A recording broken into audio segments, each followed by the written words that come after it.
सब लोगों को पता चल जाता है कि जो लड़की दिल्ली वापस आई है वो कुमकुम नहीं है। लेकिन अब भी सबके दिल में ये सवाल था कि अगर वो कुमकुम नहीं है तो वह फिर कौन है। और सबको अब ये पता करना था और ये भी कि कुमकुम कहाँ है। सब लोगों को ये पता चल चुका था कि जो लड़की घर में कुमकुम बन के रह रही है वो राम के साथ मिली हुई है और राम इस वक्त राजस्थान में है। तो हो ना हो कुमकुम भी राजस्थान में ही होगी।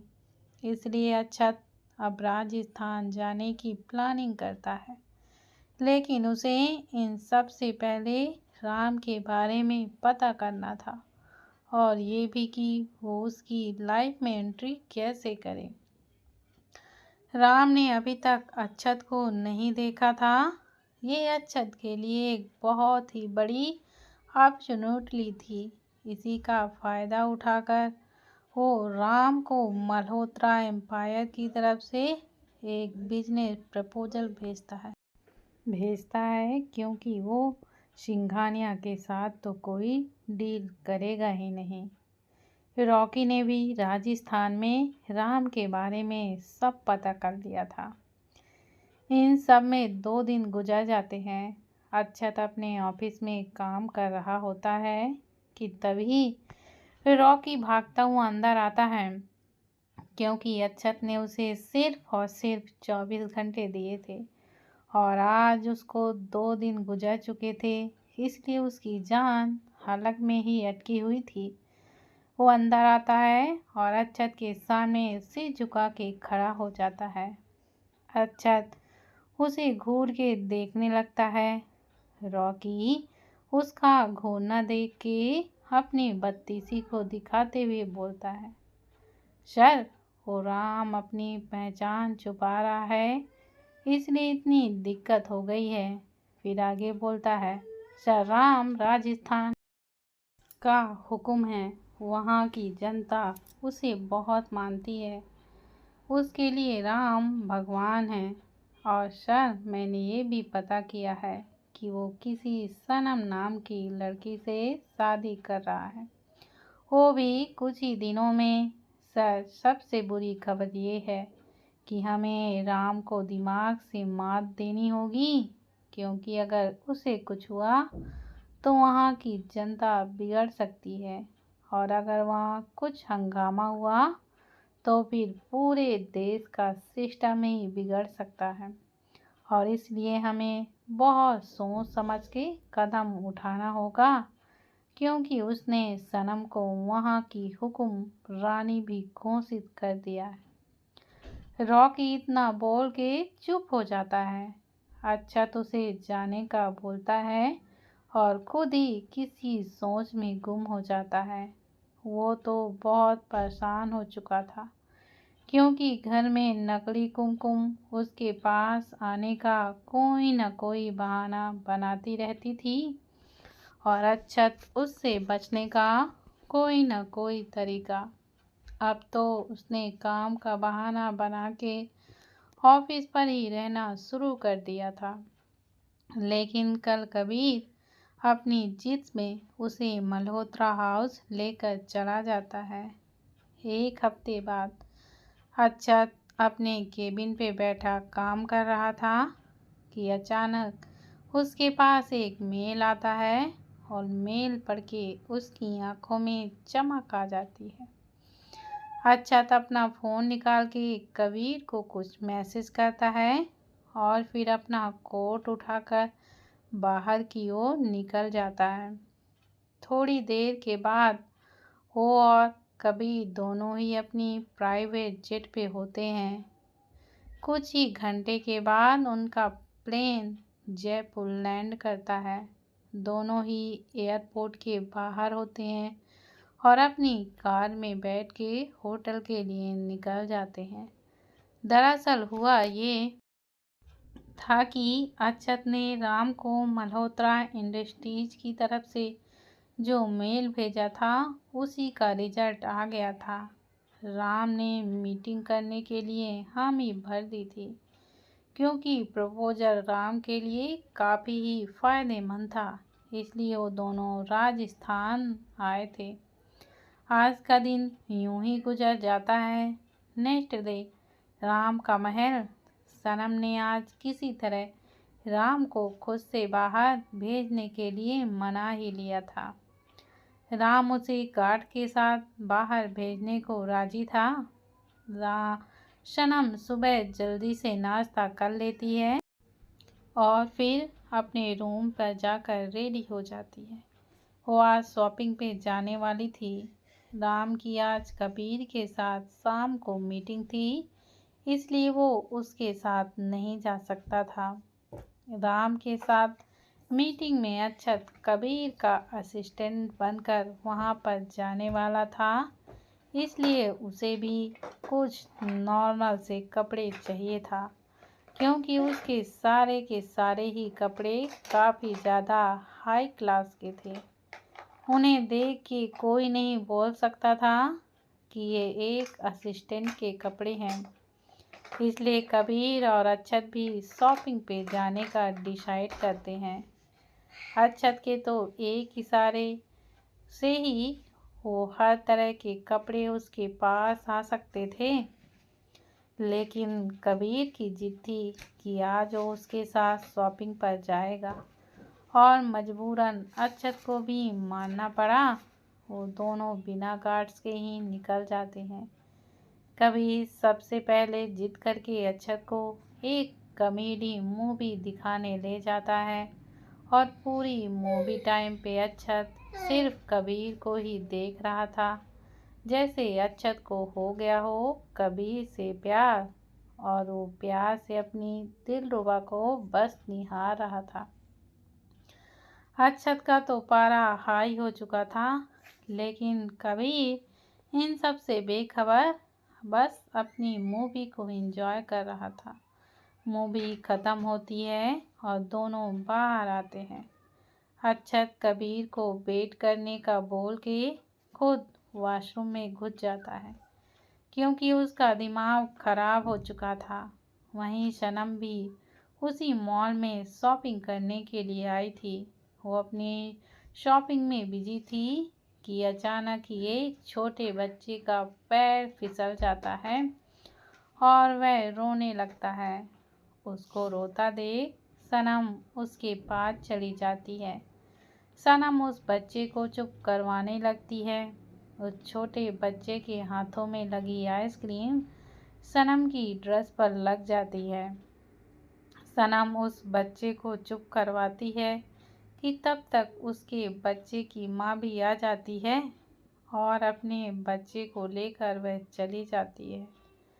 सनम गार्ड को वहीं रुकने का बोल के खुद वॉशरूम में चली जाती है। अक्षत वॉशरूम से बाहर आता है। अब वो काफ़ी फ्रेश फील कर रहा था कि अचानक ही लेडीज वॉशरूम से बाहर आती हुई लड़की से वह टकरा जाता है। दोनों का ही बैलेंस बिगड़ जाता है और दोनों ही गिर जाते हैं। ये लड़की सनम ही थी जो कि अक्षत से टकराई थी। सनम अक्षत के नीचे दबी हुई थी। अक्षत सनम को देख के अपनी होश खो देता है, क्योंकि ये और कोई नहीं उसकी कुमकुम ही थी, जिसको राम ने सनम बना दिया था।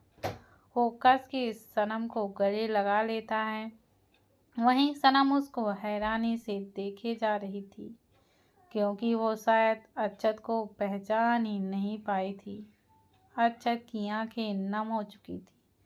वो कुछ कहने को होता है कि उससे पहले ही सनम बोल पड़ती है, अरे उठिए, बच्ची की जान लेंगे क्या आप? कितने भारी हैं आप, मिस्टर लंबू महाराज। अक्षत को तो समझ ही नहीं आ रहा था कि कुमकुम उसे पहचान क्यों नहीं पा रही है। वो खड़ा हो जाता है और फिर सनम की भी हेल्प करता है। अक्षत सनम को घूरे जा रहा था। वो कुछ बोलता कि उससे पहले ही सनम की खटर पटर फिर से शुरू हो जाती है। एक बात बताइए मिस्टर एफिल टावर, आखिर आप खाते क्या हैं? कितने भारी हैं? थोड़ी देर और अगर आप हमारे ऊपर होते तो ना हमारी तो ऊपर की टिकट कट जाती, हमारा तो राम नाम सत्य हो जाता। अब जल्दी से मुझे सॉरी बोलिए ताकि मैं आपको माफ़ कर सकूं। अक्षत को कुमकुम की बात सुन के गुस्सा आने लगता है। वो भी गुस्से से फूटते हुए बोलता है, खुद की हाइट तो चींटी जितनी है तो बुरा लग रहा होगा मेरी हाइट को देख के। अब जलन के मारे ये सब तो मत बोलो तुम। माना मैं तुमसे ज़्यादा अच्छा दिखता हूँ, इसका मतलब ये नहीं कि तुम मुझे ऐसे लाइन मारोगी। और माफ़ी किस बात की मांगूँ मैं तुमसे? सनम का पारा भी अक्षत की बात सुन के हाई हो जाता है और वो बोलती है, ओ हेलो जान की आखिरी टुकड़े, खुद को ज़्यादा सलमान खान समझने की ज़रूरत नहीं है। रहोगे तो तुम शाहिद कपूर ही लाइन, और वो भी तुम पर मैं मारूंगी। शक्ल देखी है तुमने अपनी? चूसे हुए आम जैसे तो गाल हैं, डायनासोर की पूंछ जैसी नाक है, जिराफ जैसी गर्दन, और बाल तो पूछो ही मत, मानो किसी ने कैंडी चूस के लगा दी हो। सड़े हुए आखिरी टमाटर, बैगन के निकले हुए बीज, तली हुई पूरी, जूस निकले गन्ने। सनम बस अपने ही धुन में बोले ही चली जा रही थी। वहीं अक्षत का पारा आसमान चीर के निकल चुका था और सनम को कमर से पकड़कर दीवार से लगा देता है और उसे किस करने लगता है। सनम की आंखें हैरानी से चौड़ी हो जाती हैं। अक्षत ने उसे इतनी बुरी तरह से जकड़ कर रखा था कि वो हिल भी नहीं पा रही थी। अक्षत उसे ओंठों को चूस पीने में लगा हुआ था। थोड़ी ही देर में अक्षत को किसी के आने की आहट सुनाई देती है और वो सनम को छोड़ के उसके गालों पर किस करके वहाँ से निकल जाता है। सनम अपनी आंखें बंद किए हुए वहीं खड़ी थी। उसे तो कोई होश ही नहीं था। सनम गार्ड की आवाज़ से होश में आती है जो बोल रहे थे, मैडम आप तो ठीक हैं? सनम होश में आती है और अपने आसपास देखती है तो वहाँ पर कोई नहीं था। सनम भी सब अपने दिमाग से निकाल के आगे की ओर बढ़ जाती है।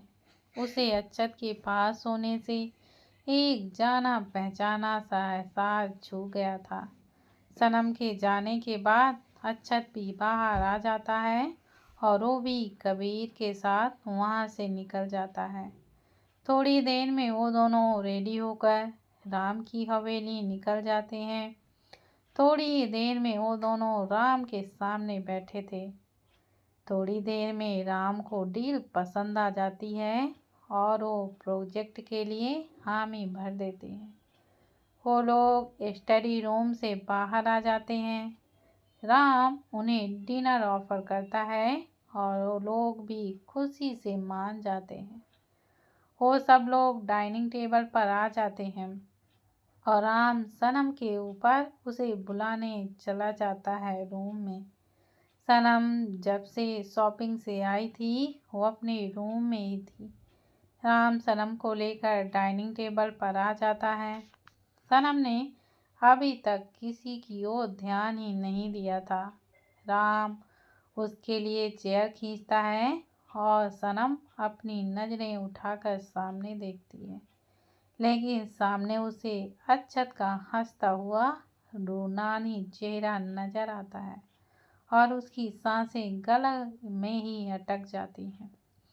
अक्षत उसे देख के सबकी नज़रों से बच के एक आंख मार देता है और सनम के हाथों से स्पून नीचे गिर जाता है कि तभी राम कबीर और अक्षत को इंट्रोड्यूस कराते हुए बोलता है, मिस्टर मल्होत्रा, ये मेरी होने वाली पत्नी है सनम। हम कुछ ही दिनों पर शादी करने वाले हैं। राम की बात सुन के अक्षत उसे ऐसे घूरता है जैसे बोल रहा हो, बेटा शादी तो तेरी तब होगी जब मैं शादी होने दूंगा। अगर तेरी ही बारात में तेरा जनाजा न निकाला तो मेरा नाम भी अक्षत सिंघानिया नहीं, और मैं तेरी कभी न होने वाली बीबी के बच्चों का बाप नहीं। राम की बात पे कभी उसे बस एक स्माइल पास करता है और कांग्रेचुलेशन बोलता है। उसके बाद सनम को उन दोनों से इंट्रोड्यूस कराता है। सनम, ये मेरे दोस्त हैं मिस्टर कबीर मल्होत्रा और उनके असिस्टेंट मिस्टर विहान। राम की बात सुनकर सनम उन दोनों को नज़र उठा के देखती है, लेकिन अक्षत को देखते ही उसे मॉल वाला सीन याद आ जाता है और वो मन ही मन अक्षत को गालियाँ देने लगती है। सनम के उच्च विचार कुछ इस तरह से थे, असिस्टेंट, इस असिस्टेंट के बच्चे को तो मैं छोड़ूंगी नहीं। समझता क्या है खुद को, मेरी किस फर्स्ट किस चुरा ली, ऊपर से किस भी तो वैसे कर रहा था जैसे आज ही मेरे होठों को काट के अपने साथ ही ले जाएगा। बंदर सी शक्ल है, बॉडी तो बिल्कुल भैंस वाली, जिम में जाके बनाई होगी। किसी के ऊपर उंगली भी रख दी तो उसका तो राम नाम सत हो हाँ पक्का है। वो तो अपने 16 सोमवार किए थे तब मैं बच गई, नहीं तो अब तक तो मेरी अर्थियों का विसर्जन हो चुका होता। आप सनम को कौन समझाए कि ये असिस्टेंट कम मानव रूपी भैंसा उसका सब कुछ ले चुका है, उसका कुछ भी अब फर्स्ट टाइम नहीं है। सनम अपने ही ख्यालों में गुम थी कि एक मेड आके उन सबको खाना सर्व करके चली जाती है। डिनर करके सब लोग अपने अपने रूम में चले जाते हैं। अक्षत और कबीर भी उसी हवेली पर ही रुक गए थे, क्योंकि राम ने उन्हें अपनी शादी तक वहीं ही रोक लिया था। अब तो वैसे भी वो लोग उसके बिजनेस पार्टनर ही थे और उन दोनों के लिए तो ये सोने पर ही सुहागा था। उन दोनों का तो दिल गार्डन गार्डन हो गया था। रात के 12 बजे सब लोग जहाँ चैन से सो रहे थे, हमारे अक्षत जी को नींद ही नहीं आ रही थी। वो चुपके से अपने रूम से निकलता है और सनम के रूम की ओर बढ़ जाता है, लेकिन रूम तो लॉक था। बेचारे अक्षत का तो दिल ही तोड़ दिया उस बंद दरवाजे ने। लेकिन अक्षत क्या कम था, उस हवेली में सारे रूम लगभग एक ही जैसे बने हुए थे, तो फिर जाहिर सी बात है अक्षत के रूम की तरह सनम के रूम में भी एक खिड़की तो होगी ही जो बाहर की ओर खुलती है। तो फिर क्या था, हमारे मजनू जी पहुँचे अपने रूम में और खिड़की से नीचे का लगाया जुगाड़ और पहुँच गए गार्डन में। अब बेचारे मेन गेट से तो जा नहीं सकते थे और फिर बंदर की तरह पहुँच गए सनम के रूम की खिड़की पर। धीरे धीरे चोरों की तरह पहुँच गए रूम में। अंदर सनम इन सब से बेखबर तबले बेचकर सो रही थी। सनम ने इस वक्त राजस्थानी लिबास पहना हुआ था और सोते हुए उसने अपना दुपट्टा भी उतार दिया था। वो इस वक्त सिर्फ ब्लाउज और घाघरे में ही थी। ऊपर से नींद में उसके कपड़े भी इधर से उधर हो रखे थे और उसके क्लीवेज भी साफ साफ दिखाई दे रहे थे। अक्षत एक नज़र सनम को देखता है और नीचे उसे हार्ड होने लगता है, लेकिन वो अभी सनम के साथ कुछ भी नहीं कर सकता था। बेचारा अपने हाथों की मुट्ठियाँ बना लेता है और खुद से ही बोलता है, कंट्रोल विहान कंट्रोल।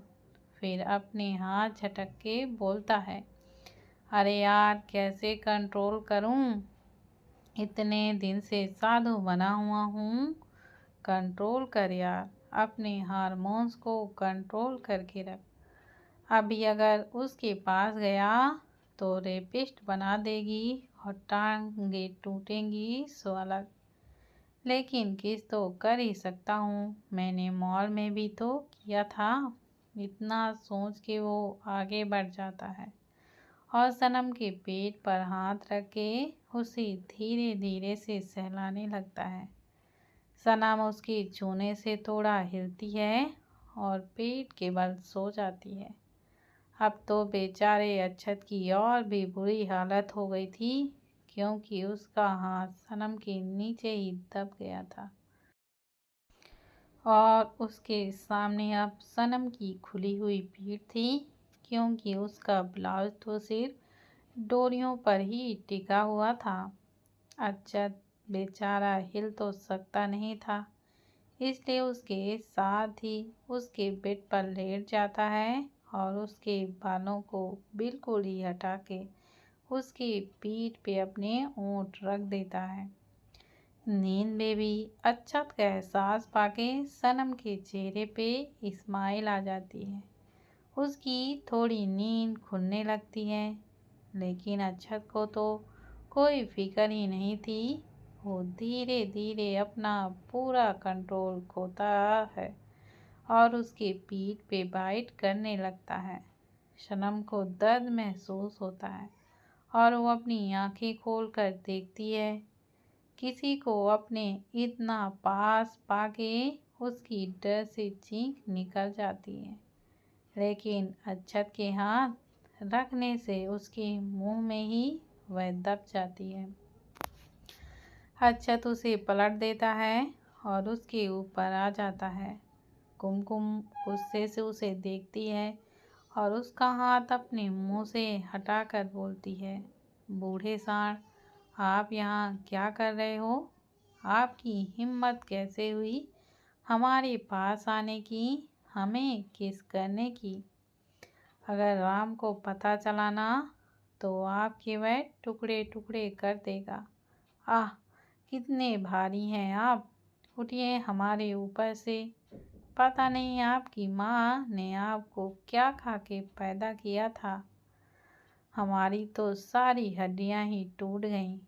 अच्छा सनम को घूर के देखता है और बोलता है, पहली बात तो मैं कि बूढ़ा सांड नहीं हूँ, नहीं तो तुम्हें बहुत जल्द पता चल जाएगा। दूसरी बात ये कि तुम्हारे उस राम की तो मैं प्याज बना के खेत में उगाऊंगा। तीसरी बात ये कि अभी तो मैंने कुछ किया भी नहीं है, अगर मैं कुछ करने पे आया तो तुम्हारी एक भी हड्डी नहीं बचेगी। सनम उसे फिर से धक्का देती है, लेकिन अच्छा जैसे पहाड़ को हिलाना उसके जैसी लड़की के लिए बहुत ही बड़ी बात है। सनम हार मान लेती है और मासूम सी शक्ल बना के बोलती है, आप यहाँ क्या कर रहे हैं? अक्षत उसकी मासूमियत देख के उसके नाक पे छोटी सी किस करता है और बोलता है, बेबी डॉल दिल आ गया है मेरा तुम पे। जान, जब से तुमने मॉल में मेरी इज्जत लूटी है तब से। आपकी इज्जत कैसे लूट सकती हूँ मैंने तो कुछ किया ही नहीं, सनम बोलती है। अक्षत फिर से उसके गाल पे किस करके बोलता है, तुम जो चाहो वो कर सकती हो, तुम्हें रोका किसने है? सनम अक्षत की बात सुन के कुछ सोच में पड़ जाती है, क्योंकि उसे अक्षत के पास होकर कुछ जाना पहचाना एहसास होता था। वो कभी भी अक्षत को खुद के पास आने से रोक ही नहीं पाती, लेकिन वो खुद को संभालते हुए बोलती है, देखिए मेरी शादी होने वाली है राम से, तो आप मुझसे दूर रहिए। अक्षत उसकी बात सुन के स्माइल करने लगता है और बोलता है, उस तले हुए पकौड़े से तो मैं तुम्हारी शादी होने नहीं दूंगा, क्योंकि अब तुम सिर्फ मेरी हो, मेरी। और हाँ, उस चिलगोजे से दूर रहना। अगर उसने तुम्हें 1 इंच भी टच किया ना, तो मैं उसका पूरा सिस्टम ही हिला दूंगा। और अब अच्छे बच्चे की तरह सो जाओ, मुझे बहुत ही नींद आ रही है। अच्युत इतना बोल के सनम के सीने में अपना चेहरा छुपा लेता है और उसको कमर से पकड़ के अपने पास कर लेता है। सनम को भी उसके पास सोने से बड़ा सुकून मिल रहा था। वो भी थोड़ी देर में नींद के आगोश में चली जाती है। नेक्स्ट मॉर्निंग सनम की नींद डोर पे नॉक से खुलती है। वो अपनी आंखें खोलती है तो अच्युत अभी भी वहीं सोया हुआ था। सनम उसे जल्दी से उठा के वॉशरूम में छुपा देती है और खुद डोर को ओपन करती है। सामने ही राम अपने हाथों में एक बैग लेके वहाँ पर खड़ा हुआ था। वो अंदर आता है और सनम से बोलता है, हुकुम रानी सा, आज गांव के कुछ लोगों ने हम दोनों के लिए एक पूजा रखवाई है, तो हमें उस पे जाना है। तो ये लीजिए कपड़े और जल्दी से रेडी हो जाइए।